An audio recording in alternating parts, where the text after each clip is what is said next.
connaissance, recherche, science, mathématiques, théorie, physique, philosophie, conférence, archéologie, nature.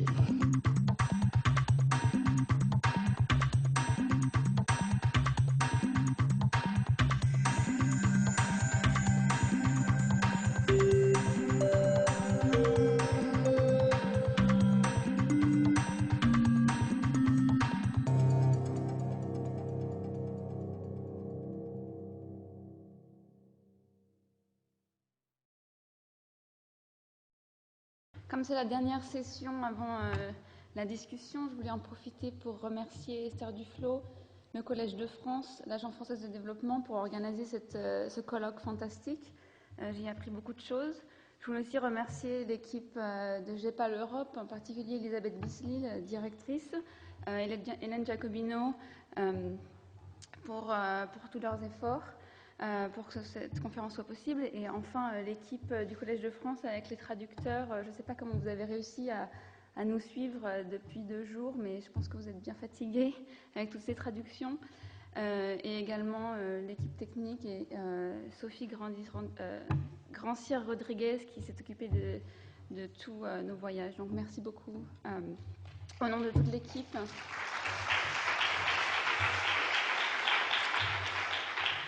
Et avant de commencer, je voudrais m'excuser à l'avance. Mon français n'est pas le plus éloquent.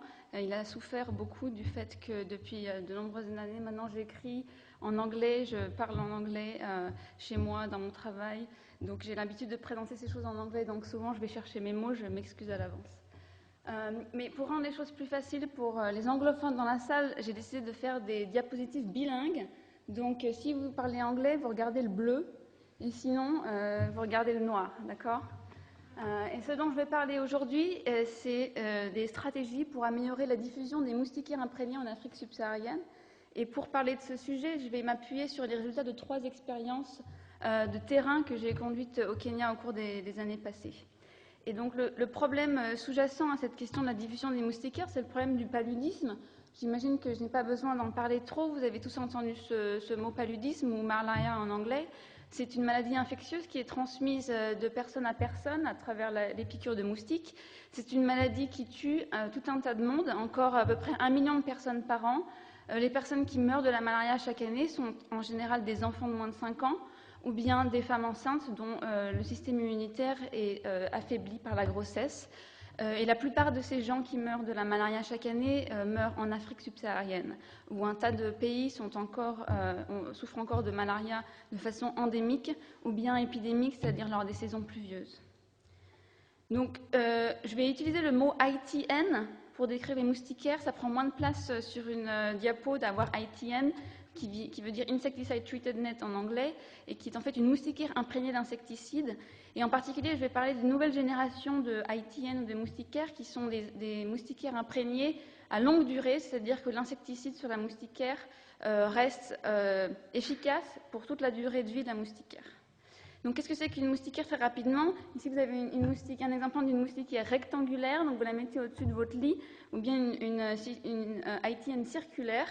Ça vous protège des piqûres de moustiques.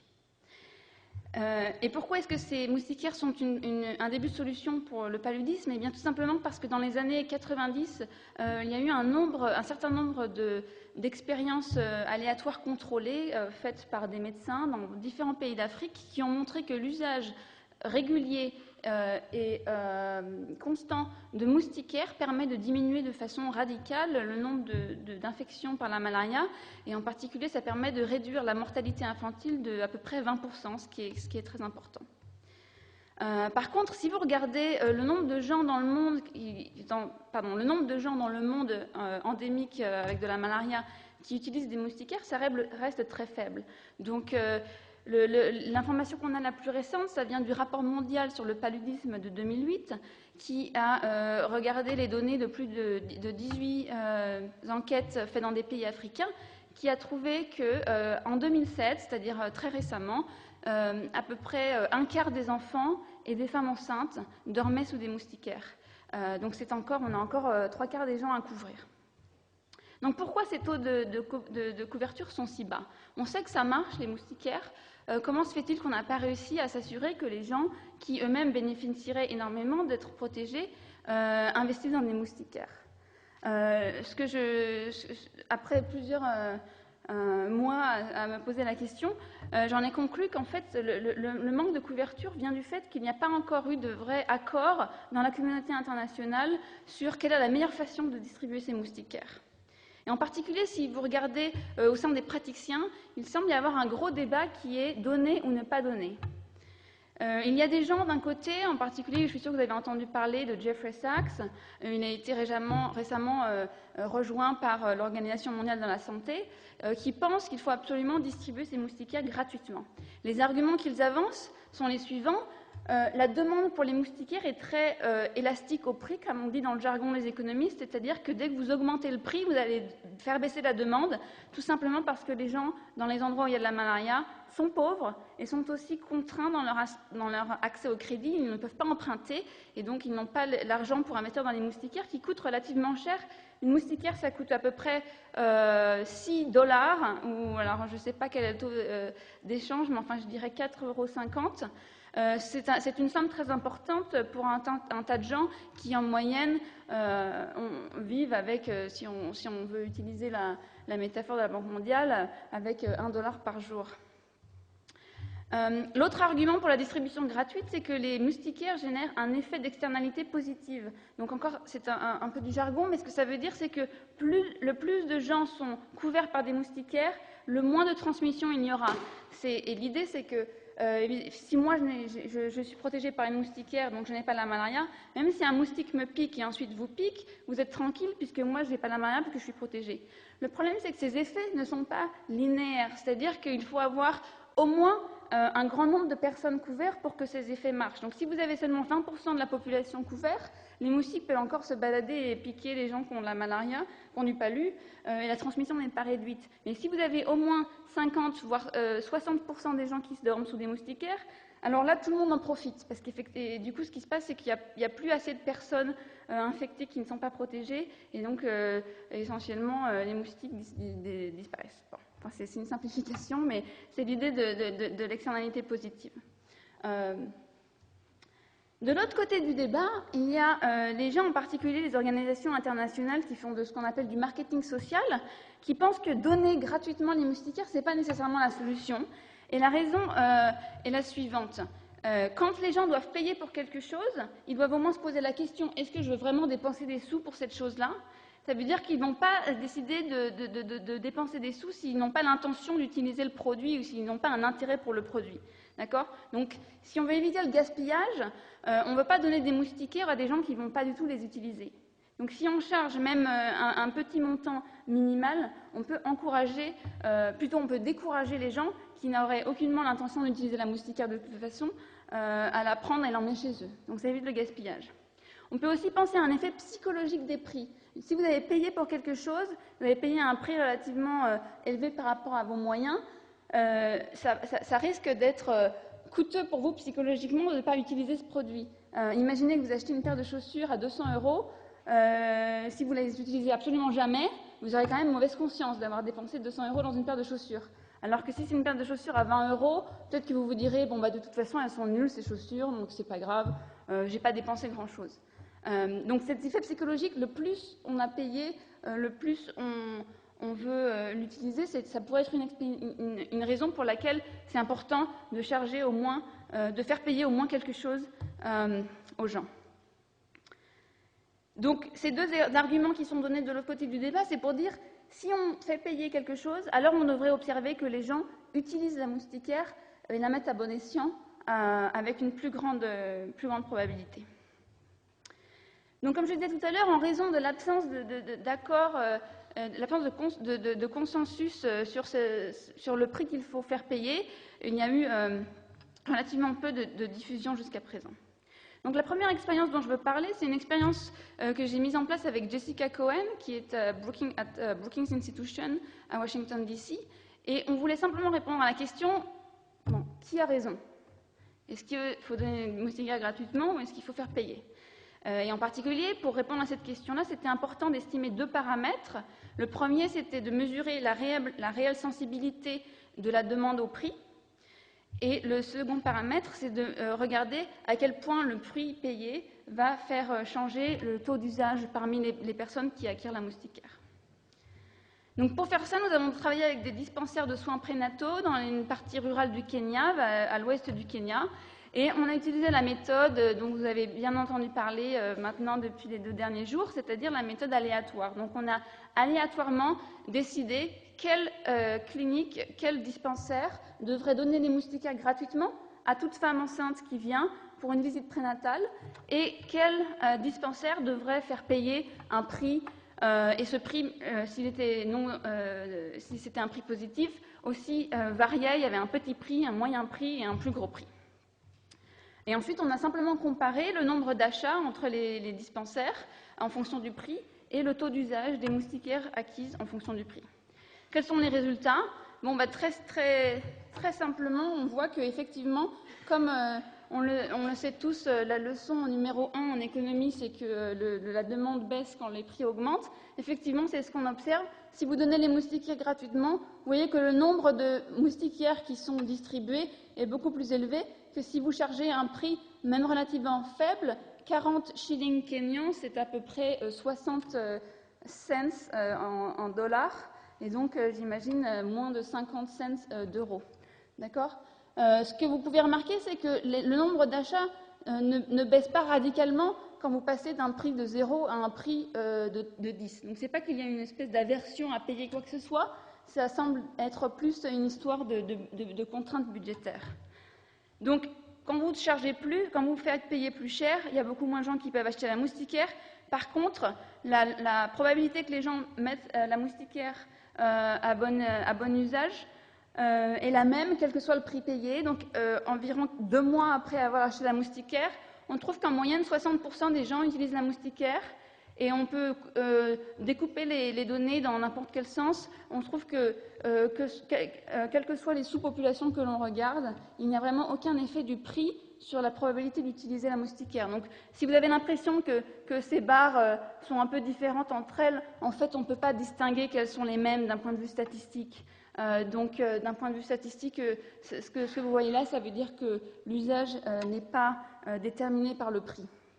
Donc, pour résumer les résultats de cette première expérience, le nombre de moustiquaires acquises baisse fortement quand le prix augmente. Parmi ceux qui acquièrent une moustiquaire, l'utilisation n'est pas affectée par le prix payé.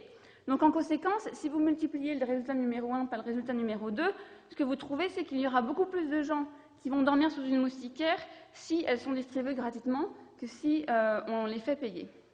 Et compte tenu de l'externalité positive dont je vous parlais, si vous distribuez les moustiquaires gratuitement, vous obtenez un taux de couverture de 60% qui génère ce grand effet positif sur la santé publique, c'est-à-dire parce que ça génère une réduction massive de la transmission du palu. Donc en conclusion de cette étude avec Jessica Cohen, nous pensons qu'il est très clairement plus efficace en termes de nombre de vies que vous pouvez sauver de distribuer les moustiquaires gratuitement que de les vendre, même si vous les vendez à un tout petit prix. Et pour obtenir toutes ces vies sauvées supplémentaires, ça vous coûte vraiment pas grand-chose, puisque de toute façon, même les programmes qui vendent les moustiquaires en ce moment en Afrique aux femmes enceintes, de toute façon subventionnent énormément. C'est-à-dire qu'au lieu de faire payer 6 $, ils font payer 50 centimes de dollars. Et l'idée, c'est que donc ils doivent déjà payer 5,50 $ de subvention. Et donc, si vous passez de 5,50 $ de subvention à 6 $ de subvention, ça ne vous coûte pas énormément plus cher en tant que le subventionneur, mais ça fait une énorme différence en termes du nombre de gens qui vont acquérir la moustiquaire et qui seront protégés, et donc en termes du nombre de vies sauvées.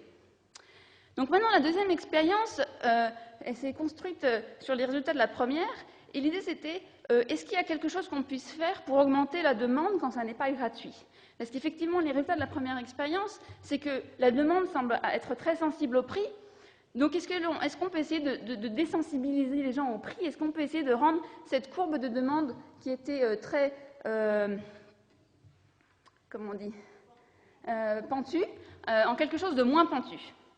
Et si vous regardez la littérature de marketing, toutes les entreprises privées qui essayent de nous vendre n'importe quoi, du papier toilette au shampoing, ils réussissent à manipuler la volonté de payer de façon assez efficace. Et en particulier, il a été mis en avant une pratique qui marche bien, qui est de la mise en contexte. Et donc, selon les cas, ça peut être très efficace de faire peur aux gens, donc leur dire si vous n'investissez pas dans ce produit, ça va être la catastrophe dans votre vie, ou à l'inverse, à certains moments, ça peut être efficace de leur donner de l'espoir, et de dire si vous investissez dans le produit, votre vie va changer et tout va être formidable. Le deuxième truc de marketing, c'est l'idée de l'engagement verbal, c'est-à-dire d'essayer d'obtenir des gens un engagement à l'avance sur leur décision d'investir dans un produit. Donc ce sont deux choses que j'ai testées dans une expérience au Kenya qui, cette fois, a été mise en place en collaboration avec les CFW Shops, qui sont donc ces pharmacies rurales franchisées que Lisa Kimbo dirigeait à l'époque. Donc c'était une expérience qui, cette fois, a inclus 1289 ménages. Et là, on a fait du porte-à-porte. On est allé de porte à porte et on a fait une petite interview avec les gens. Et ensuite, on leur a donné un bon de réduction pour une moustiquaire. Ce bon était valable 3 mois, ce qui veut dire que les ménages avaient 3 mois pour aller au CFW Shop et échanger leur bon contre une moustiquaire. Pour échanger le bon contre une moustiquaire, ils devaient payer un prix qui a été aléatoirement varié d'une personne à l'autre. Donc certains ménages devaient payer 0, c'est-à-dire la moustiquaire était gratuite, et d'autres ménages devaient payer $4, ou $3, ou $2, où il y avait plein de prix. Et donc le prix, c'est le premier niveau de randomisation, donc c'est la première chose qui a été variée aléatoirement. Mais comme je voulais aussi pouvoir estimer l'effet de la mise en contexte, l'effet de l'engagement verbal, j'ai aussi randomisé ça.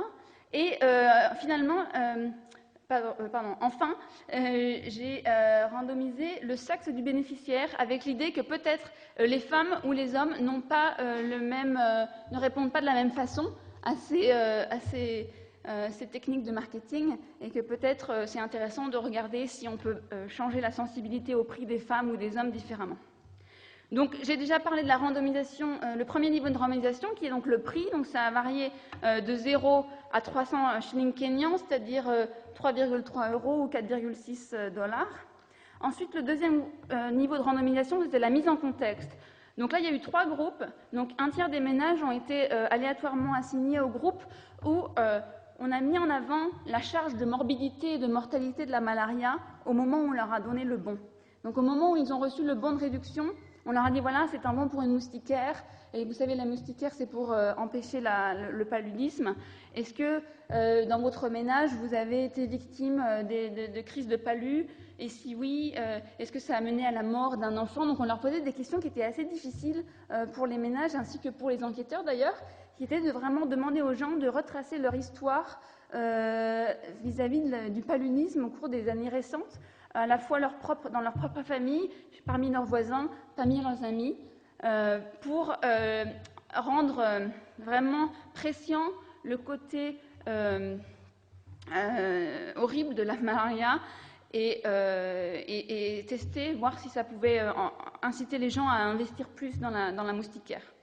Le deuxième groupe était plus positif. Au lieu de parler aux gens des horreurs en termes de morbidité et de mortalité de la malaria, là on voulait les encourager à considérer l'investissement dans la moustiquaire comme un investissement qui était profitable d'un point de vue financier, c'est-à-dire qu'on leur a demandé de faire l'exercice de calculer le nombre de shillings kenyans, donc l'argent qu'ils dépensaient chaque année pour lutter contre les épisodes de palu dans leur propre famille, donc le nombre de sous dépensés en médicaments, en traitements, en visites à l'hôpital, et de comparer ça avec le prix qu'ils avaient à payer pour la moustiquaire. C'était la version positive de la mise en contexte. Et enfin, le troisième groupe est un groupe témoin sans mise en contexte. Troisième niveau de randomisation, certains ménages, la moitié des ménages, ont aussi, on leur a demandé de faire un engagement verbal. On leur a demandé, est-ce que vous avez l'intention d'utiliser ce bon? Donc on leur donne le bon et là on leur dit, est-ce que vous allez aller au magasin, est-ce que vous allez acheter la moustiquaire? Et là, on a trouvé que tout le monde disait oui, pratiquement. 92% des gens disaient oui. Et pour vraiment leur donner un sentiment de s'être engagés vis-à-vis de nous, on leur a demandé quand est-ce que vous avez prévu d'aller au magasin, dans une semaine, dans 15 jours, dans un mois et demi, combien de temps ça va vous prendre d'épargner les sous qu'il vous faut pour la moustiquaire. Et une fois que vous l'aurez, qui dans votre ménage va dormir sur la moustiquaire? Est-ce que c'est pour vous? Est-ce que c'est pour votre fils? Est-ce que c'est pour votre fille? Est-ce que c'est pour votre grand-mère? Donc on a vraiment essayé de faire en sorte que les gens devaient prendre cette décision maintenant en face de nous. Est-ce que ou non ils allaient investir dans cette moustiquaire?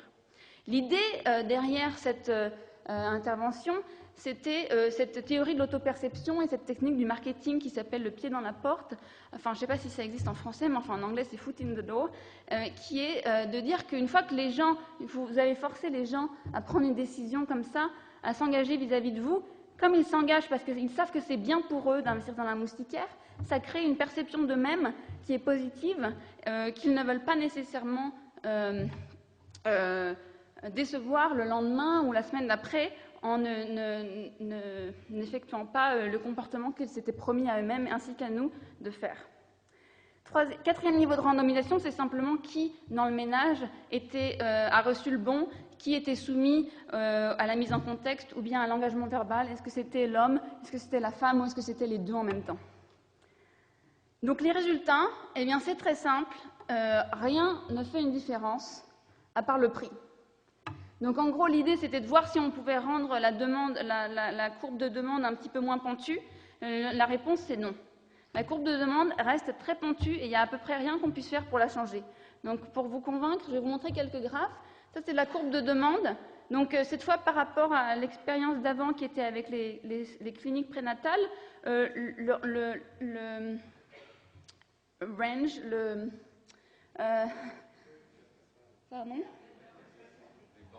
la bande de prix était beaucoup plus large. Hein. Donc, je ne sais pas si vous vous souvenez, mais dans les 40, c'était le prix maximal dans les cliniques prénatales. Là, 40, en fait, pour 40 shillings, en fait, il y a 75% des gens qui achètent la moustiquaire. C'est beaucoup plus élevé que dans les cliniques prénatales. Et là, c'est parce qu'en fait, les gens avaient 3 mois pour épargner et échanger leurs bons. Alors qu'à la clinique, c'était sur tout de suite, il fallait l'acheter. Donc, on trouve quand même que c'est moins pentu qu'avant, simplement parce que les gens avaient plus de temps. Mais si vous regardez là le prix de 300 shillings, c'est encore beaucoup plus en dessous que le prix le coût de fabrication d'une moustiquaire. Donc c'est déjà un prix subventionné, et à ce prix-là, il y a seulement 10% des gens qui l'achètent. D'accord ? Et ce qui est intéressant sur ce graphique, c'est que quel que soit donc ce que j'appelle le marketing pitch, c'est-à-dire la mise en contexte, que ce soit le coût en termes de mortalité ou bien les gains financiers, ça ne change rien du tout. La courbe, en gros, est la même. Ce que la zone grise vous dit, c'est qu'on ne peut pas distinguer ces choses entre elles. Et en gros, rien ne change. Okay ? L'engagement verbal, bien que 92% des gens nous avaient dit oui, bien sûr, je vais acheter la moustiquaire et c'est pour ma grand-mère et je vais l'acheter demain, ça n'a rien changé. 37% des gens du groupe qui avaient dû s'engager ont acheté la moustiquaire contre 35% dans le groupe qui ne s'était pas engagé, enfin qui n'avait pas été soumis à l'engagement verbal. Et cette différence n'est pas du tout significative d'un point de vue soit économique, soit statistique. Troisième point, que ce soit l'homme ou la femme qui reçoivent le bon, qui reçoivent la campagne de mise en contexte, etc., ça ne change rien non plus. Ce qui est marginalement intéressant, c'est que si vous donnez le bon de réduction à l'homme et à la femme en même temps, il semble que ça augmente un tout petit peu le taux d'investissement dans la moustiquaire. Mais cela dit, ce changement est très faible, et en particulier comparé au changement vis-à-vis du prix, ce n'est pas du tout un changement qui est important. Donc si vous voulez augmenter l'investissement dans les moustiquaires, plutôt que d'essayer d'aller trouver les deux membres du ménage en même temps pour leur donner le coupon, ce qui est assez compliqué, vous avez bien mieux fait de réduire le prix par 20 shillings. Voilà. Alors, un autre truc, vous pourriez me dire, bon, bah, d'accord, c'est bien joli tout ça, la courbe de demande n'est pas du tout changée, mais peut-être que ces différentes interventions que vous avez faites pourraient changer le taux d'usage. Donc peut-être que les gens à qui on a parlé de la mortalité liée à la malaria ont plus de chances de mettre la moustiquaire à bon usage que les gens à qui on n'a pas parlé de la mortalité. Bon, il s'avère que non, pas du tout. Rien n'affecte non plus le taux d'usage, c'est complètement plat. C'est à peu près 60%, comme dans l'autre expérience, 2 mois après l'achat de la moustiquaire. Après 1 an, ça augmente à 90%.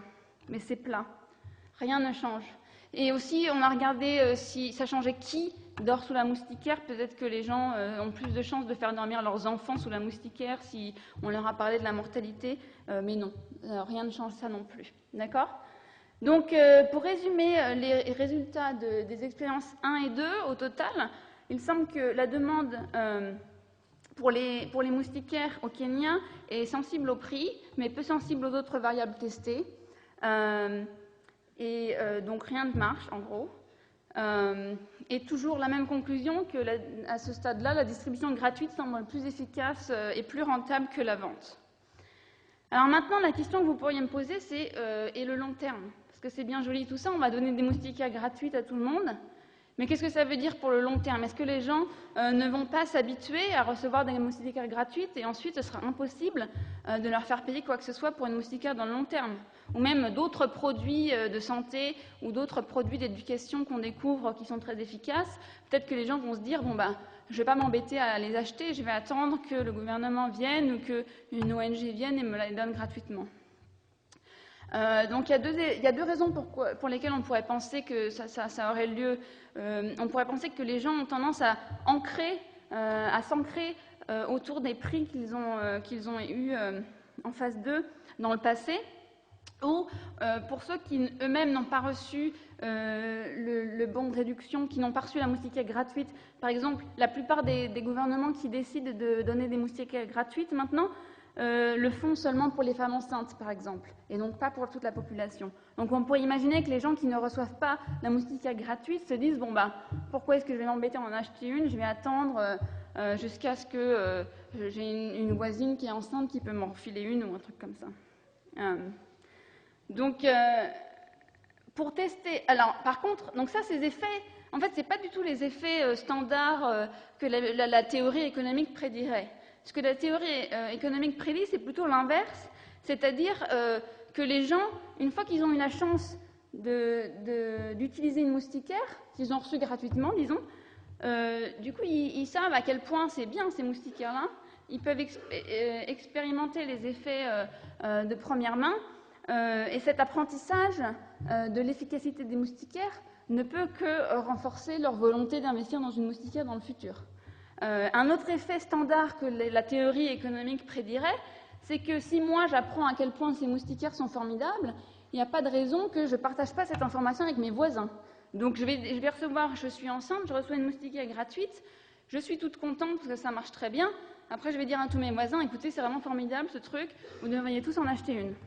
Donc cet apprentissage social pourrait aussi aider à la diffusion des moustiquaires dans la population si un petit noyau, pour commencer, reçoivent les moustiquaires gratuitement. Donc ce que j'ai fait dans la troisième expérience, c'est tester pour voir qu'est-ce qui est vrai. Est-ce que ces effets d'ancrage et d'habituation au prix bas dominent, ou bien est-ce que ce sont ces effets d'apprentissage individuels et sociaux qui dominent? Donc, pour répondre à cette question, j'ai fait quelque chose qui était en fait un peu entremêlé avec l'expérience 2 dont je viens de parler, qui utilise exactement la même méthode, c'est-à-dire de faire du porte-à-porte, distribuer des bons de réduction qui étaient aussi valables 3 mois, en changeant le prix d'un ménage à l'autre. Et là, ce qui est important, c'est qu'il y a certains villages où personne n'a reçu un bon pour une moustiquaire gratuite. Et d'autres villages où des personnes ont reçu un bon pour une moustiquaire gratuite. Et l'idée, c'était de pouvoir tester si dans un village où quelques personnes ont reçu une moustiquaire gratuite, est-ce que ça génère ces effets délétères où du coup les autres gens ne veulent pas payer ou pas. Et l'autre chose à noter, c'est qu'un an après avoir fait la première expérience où les gens ont reçu le premier coupon, le premier bon de réduction qui variait en prix, un an après, tout le monde a reçu un autre bon. Cette fois, c'était le même prix pour tout le monde. C'était 150 shillings kenyans. C'est à peu près $2 ou 1,60 €. Donc les résultats, alors comme tout à l'heure, là ça ne change pas, la demande baisse assez rapidement avec le prix. Mais là, une des questions que je veux regarder, c'est si ces gens-là, qui doivent payer 40 ou 50, est-ce que la raison pour laquelle ils n'ont pas envie de payer, pour laquelle il n'y a pas un plus gros taux d'investissement que ça, ne vient pas du fait qu'ils ont vu ces gens-là qui avaient reçu la moustiquaire gratuite, et du coup ils se disent, ah, bah, il n'y a pas de raison, quoi. Pourquoi est-ce que moi j'aurais payé 40 shillings? Alors pour tester ça, on peut regarder si les ménages qui font face à un prix de 40 shillings et qui n'ont personne autour d'eux qui ont reçu la moustiquaire gratuite, parce que personne dans leur village n'a reçu le bon pour une moustiquaire gratuite, on peut regarder si ces gens-là ont plus ou moins de chances d'avoir investi dans la moustiquaire que les gens qui ont reçu une moustiquaire pour le même prix, mais avaient autour d'eux des gens qui l'ont reçu gratuitement. D'accord? Donc c'est pour tester cette hypothèse que les gens sont jaloux, en fait. D'accord? Donc quand je teste cette hypothèse-là, je trouve aucune évidence de jalousie. Donc en gros, c'est une régression économétrique. Donc ce que ça veut dire, c'est que je regarde la probabilité que vous avez acheté votre première moustiquaire comme fonction est-ce que vous avez reçu la subvention maximale, okay? Et le fait que ce soit négatif ici, et là le fait qu'il y ait des étoiles, maintenant vous avez compris depuis hier que les étoiles, ça veut dire que c'est sérieux. Ça veut dire qu'en fait, l'effet est dans l'autre sens. C'est-à-dire que pour un prix donné, les gens ont tendance à moins acheter la moustiquaire s'ils ont le meilleur prix du quartier. D'accord? Donc il ne semble pas qu'il y ait des effets de jalousie. Au contraire, il semble que si j'ai le meilleur prix du quartier, ça veut dire qu'il n'y a personne autour de moi qui l'a reçu gratuitement, et donc sans doute je n'ai pas appris de mes voisins à quel point cette moustiquaire vaut le coup. Donc pour tester ça plus rigoureusement, on peut regarder ce que les gens disent pour voir si vraiment il y a des effets d'apprentissage social. Est-ce que ça aide d'avoir des gens autour de nous qui reçoivent la moustiquaire moins chère parce que du coup on apprend que la moustiquaire vaut le coup. Donc j'ai demandé aux gens s'ils connaissaient des personnes autour d'elles qui avaient utilisé un bon de réduction, et en moyenne, les gens connaissaient 0,7 personnes qui avaient utilisé leur bon. Je leur ai demandé si ces personnes-là leur avaient parlé de leur moustiquaire. 38% ont dit oui. Et ensuite, parmi ceux avec qui avaient parlé de leur moustiquaire, vous ont-elles conseillé d'en acheter une? La réponse était oui dans 73% des cas. Aucun conseil donné dans 27% des cas. Mais ce qui est intéressant, c'est que personne n'a jamais recommandé de ne pas acheter. Donc, quand il y avait un conseil qui était donné, c'était toujours oui, ça vaut le coup d'acheter cette moustiquaire. Donc il semble, les gens disent qu'ils ont appris quelque chose de leurs voisins. On peut regarder de façon plus précise si effectivement il y a eu de l'apprentissage social. Pour faire ça, ce que je fais, c'est que j'exploite le fait que comme j'ai varié le prix de façon aléatoire, il se trouve que dans certains ménages qui doivent payer un prix, disons, de 100 shillings kenyans, par hasard, se retrouvent avec tout un tas de voisins qui ont reçu une moustiquaire gratuite, alors que d'autres se retrouvent avec aucun voisin qui a reçu une moustiquaire gratuite. C'est-à-dire que la densité de gens qui ont reçu une moustiquaire pour un prix donné, en fait, varie aléatoirement, vu que le prix a été varié aléatoirement. Donc ça me permet, c'est un petit peu technique, je m'excuse, mais ça permet en fait de regarder si plus il y a de gens autour de vous qui ont reçu la moustiquaire gratuite, plus il y a de chances que vous décidiez d'investir dans la moustiquaire. Et là, à nouveau des petites étoiles, donc c'est bien, et l'effet est positif. Donc ce que ça veut dire, c'est que vous avez plus de chances d'avoir acheté la moustiquaire, le plus grand pourcentage de gens autour de vous avaient reçu la subvention maximale. D'accord? Donc ce que ça veut dire, c'est qu'en fait, j'apprends de mes voisins. Donc c'est bien, si j'ai des voisins qui reçoivent des moustiquaires gratuites, ça m'aide à apprendre la valeur de la moustiquaire et ça m'encourage à investir dans la moustiquaire même si je dois payer un prix fort moi-même. Donc ça, c'est les effets d'apprentissage social. Maintenant, les effets d'apprentissage individuel.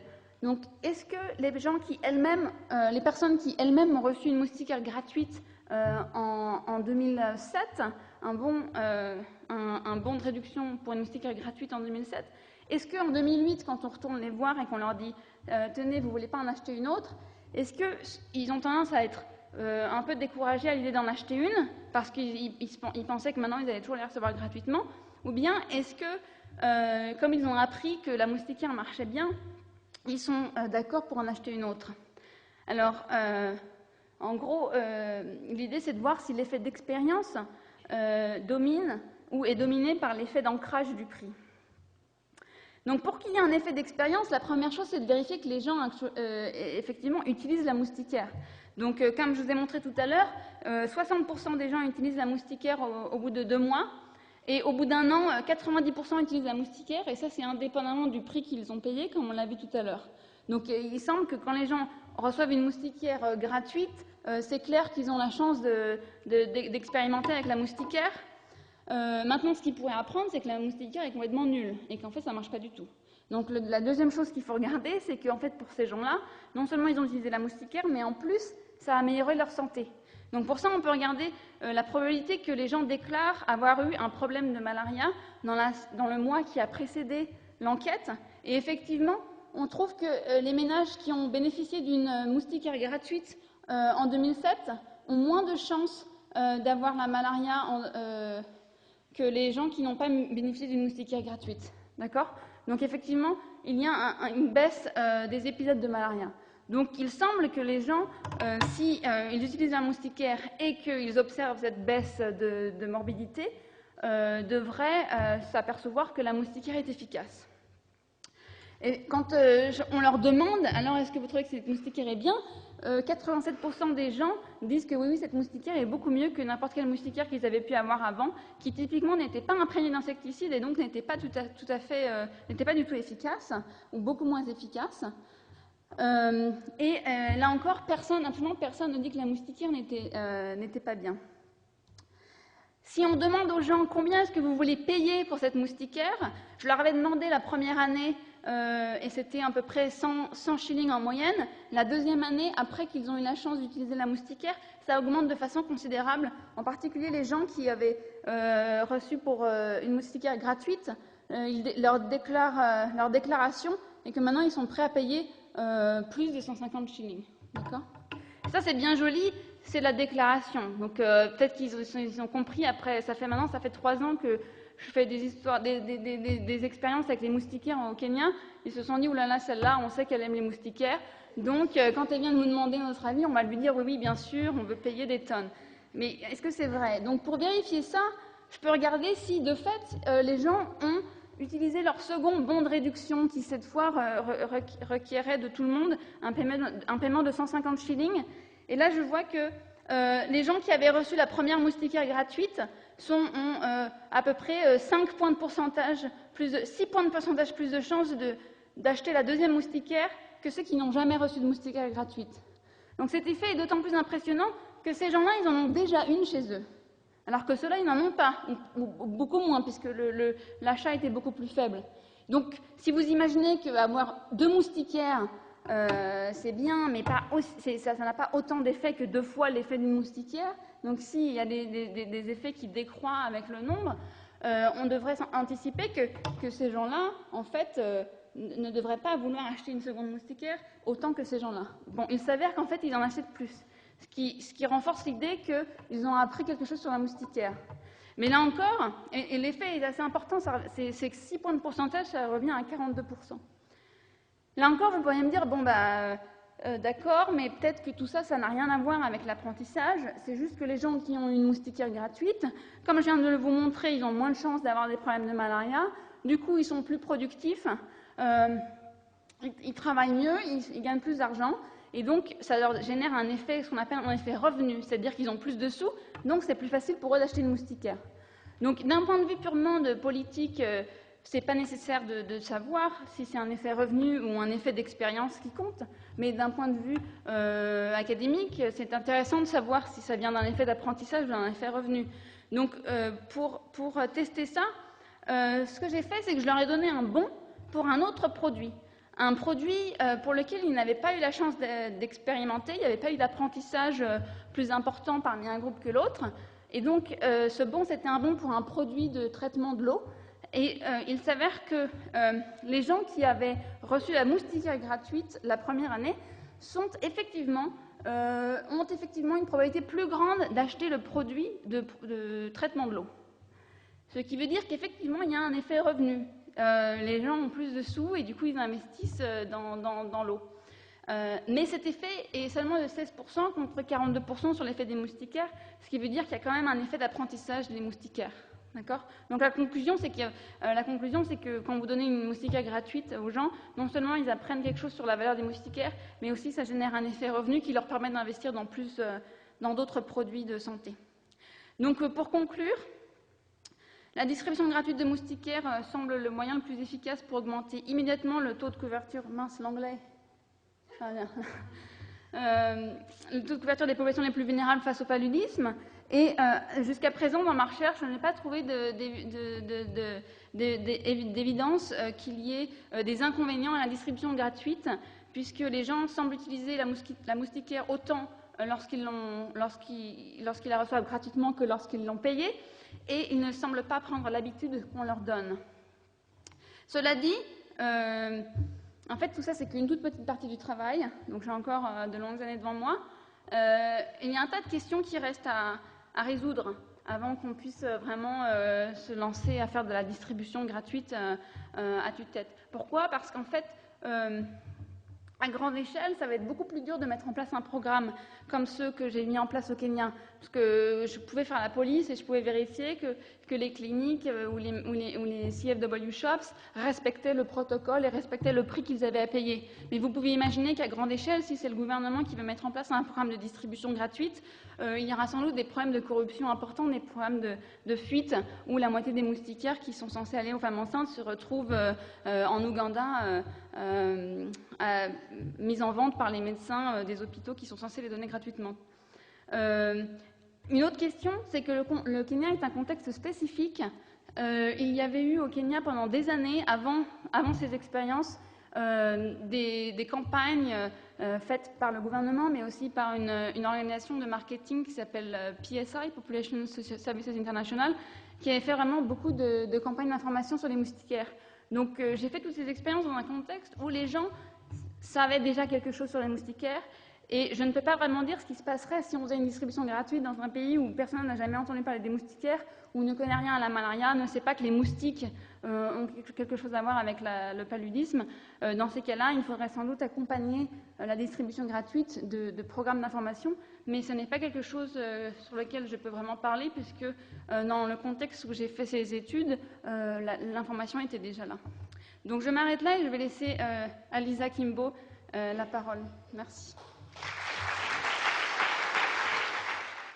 Donc, comme Pascaline vient de vous le dire, au Kenya, il y a eu de très lourds investissements dans l'information sur la malaria, menée par la DFID, l'UNICEF, etc., etc.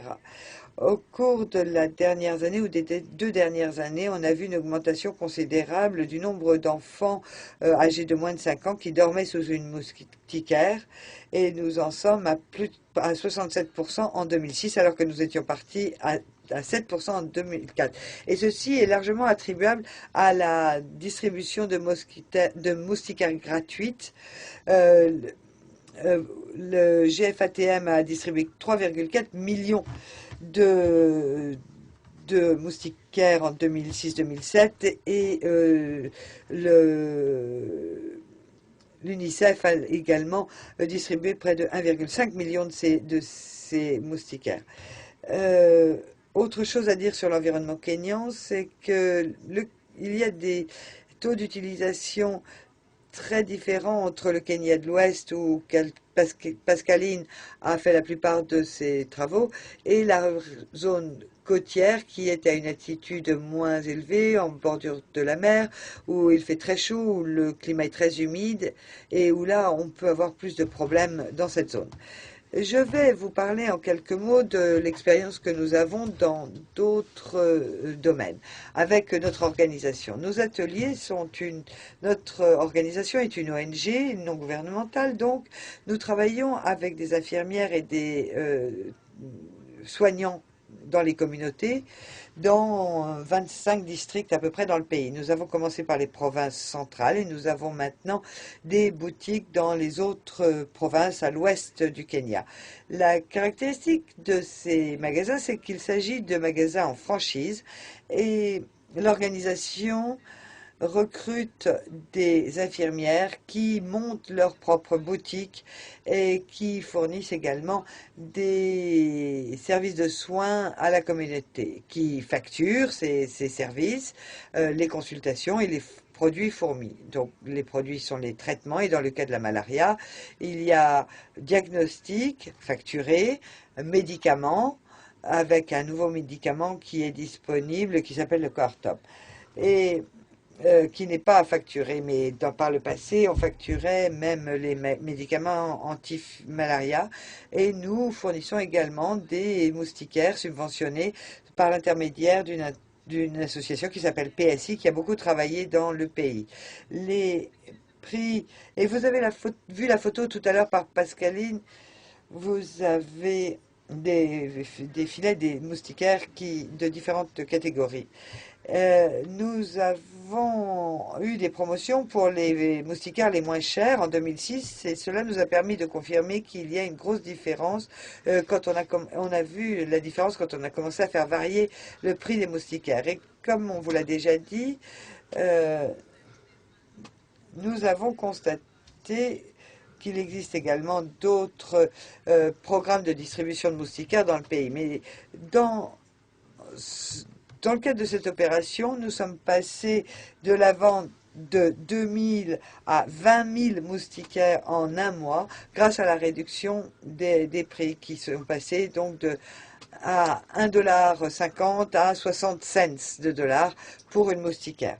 Et la demande a été énorme, nous n'avons pas pu faire face et au bout du premier mois, toutes nos moustiquaires étaient utilisés dans les ménages auxquels nous les avions vendus. Nous avons poursuivi avec notre promotion pendant encore un mois supplémentaire et petit à petit nous avons commencé à constater des fuites de moustiquaires et on constatait que les moustiquaires se retrouvaient sur le marché dans les grandes villes et qu'elles étaient revendues. Certaines personnes avaient vu qu'il y avait là une opportunité commerciale pour eux d'acheter ces moustiquaires en promotion et que ça leur permettait de se faire $1 ou 2 de bénéfices dans les villes. Donc du coup, à cause de ce problème de fuite, nous avons dû arrêter le programme de promotion. Je voulais mentionner cela parce que tout à l'heure, nous allons parler des effets du déploiement et ça, c'est un véritable problème. Et il faut voir comment on peut traiter des problèmes de fuite et de corruption et de fuite en dehors du groupe ciblé ou des groupes vulnérables.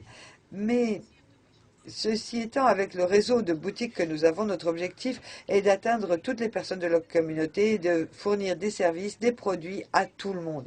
Ce qui est totalement différent des programmes ciblés qui sont mis en œuvre par le secteur public.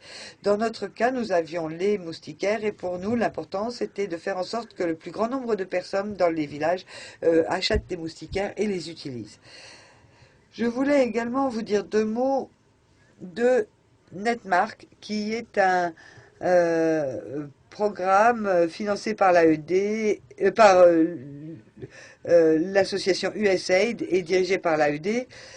En Afrique, vous avez 2 grands programmes de distribution de moustiquaires et ces 2 programmes sont dirigés de façon différente. Ces 2 programmes visent à réduire l'incidence de la malaria, mais ces 2 programmes travaillent avec des entités commerciales.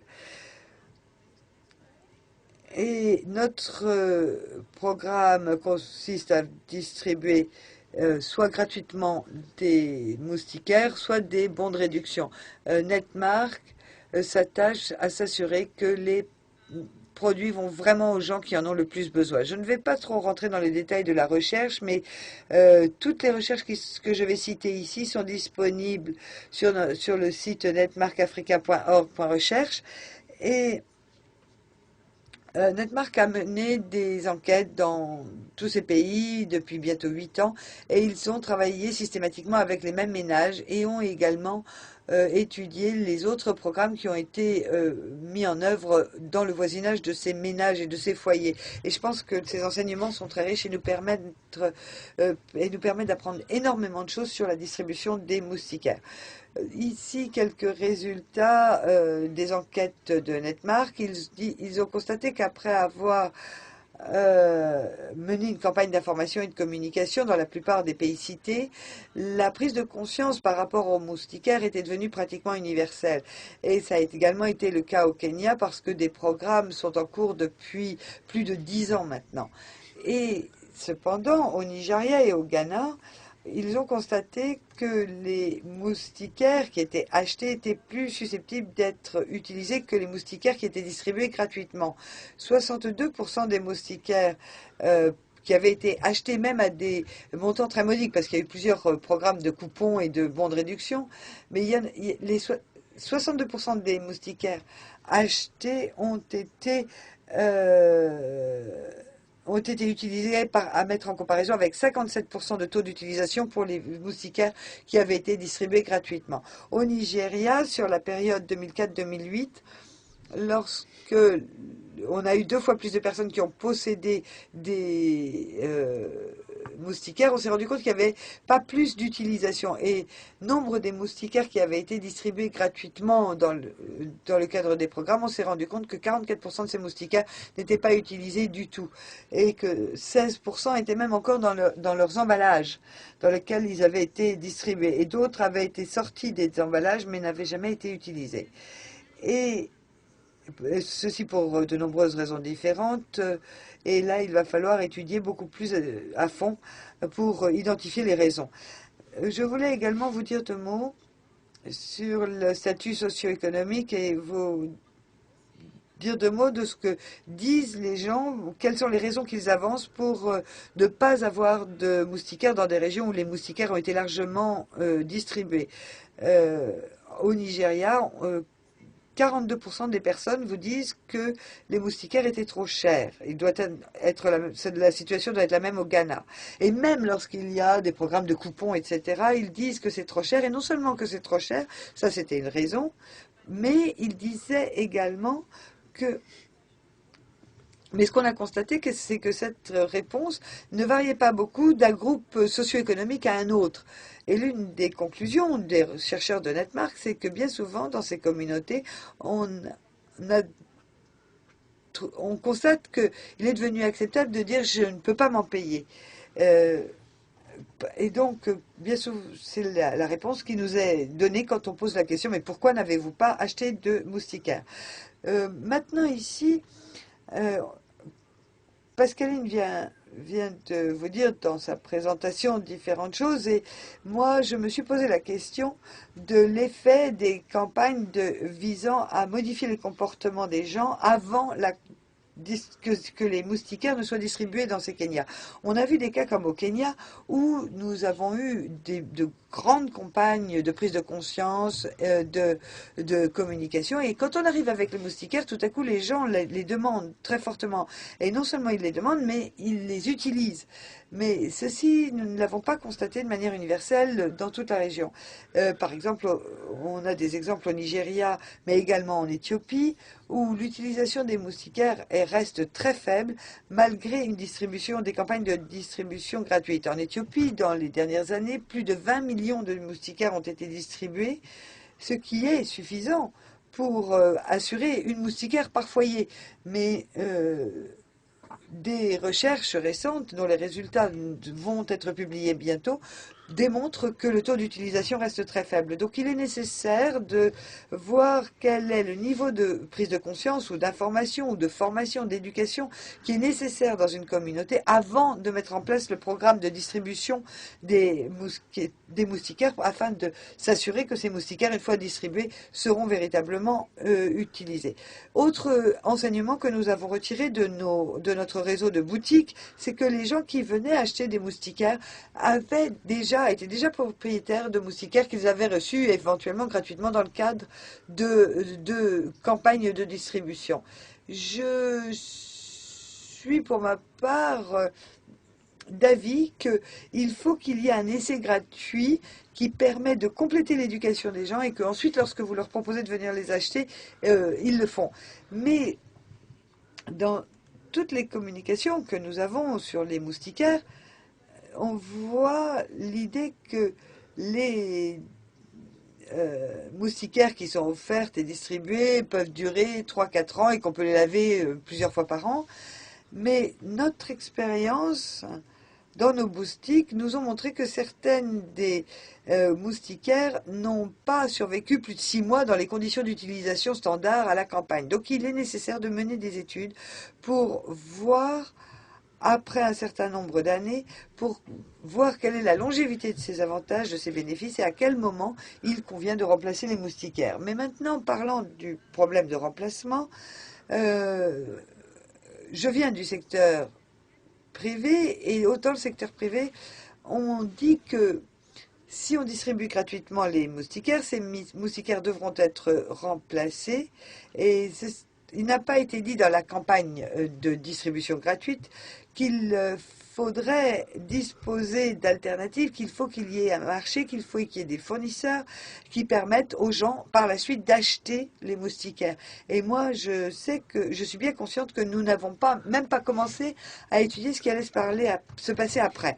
Donc oui, quand on regarde le secteur commercial, les fabricants de moustiquaires ne devraient pas se plaindre des campagnes de distribution gratuite parce que cela fait grossir le marché pour les moustiquaires, mais maintenant il va falloir que nous étudions les effets que tout cela peut avoir sur la chaîne de distribution à partir du moment où on sort du secteur public qui effectivement distribue ces moustiquaires. Maintenant, pour les boutiques qui ne font pas partie du secteur public, je pense que la question est de savoir quel est le niveau de subvention. Nous avons testé moitié prix et nous avons eu une grosse demande. Mais quel est le niveau de subvention qui doivent être entretenus même après que les foyers aient acheté leur 3e moustiquaire? Et donc maintenant, pour suivre les excellents... J'en ai terminé de vous présenter de tout cela. Je voulais maintenant vous laisser la parole pour que nous puissions avoir un débat sur ces sujets très intéressants. Je vous remercie de votre attention.